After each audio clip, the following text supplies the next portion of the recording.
ఒక గ్రామంలో పరమశివుని భక్తుడు ఒకరు ఉన్నారు. అతడు ఏళ్ల తరబడి కఠిన తపస్సు చేస్తూ ఉండేవాడు. చివరికి ఒకరోజు ఆకాశం నుండి స్వయంగా శివుడు ప్రత్యక్షమయ్యాడు. ఆ తరువాత పరమశివుడు ఆ భక్తునితో ఏదైనా వరం కోరుకో అన్నాడు. అప్పుడు వెంటనే ఆ భక్తుడు నాకు అపారమైన శక్తి కావాలి అని కోరుకున్నాడు. అప్పుడు శివుడు దానికి అంగీకరించి అతడికి ఆ శక్తి అనుగ్రహిస్తాడు. కాని శక్తి వచ్చిన తరువాత అతడు అహంకారంతో రాక్షసుడిగా మారిపోయాడు.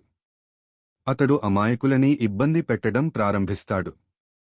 అతని దారుణాలు హద్దులు దాటినప్పుడు పరమశివుడు కోపంతో తన త్రిశూలాన్ని ఎత్తుకున్నారు. వారి ఇద్దరి మధ్య ఒక భయంకరమైన యుద్ధం జరిగింది. శివుడు స్వయంగా ప్రత్యక్షమై ఆ రాక్షసుని అంతం చేశారు. వరం ఎంత శక్తివంతమైనా అయినా చివరికి ధర్మమే విజయం సాధిస్తుంది. కానీ నువ్వు ఇంతవరకు ఛానల్ సబ్స్క్రైబ్ చేయలేదు.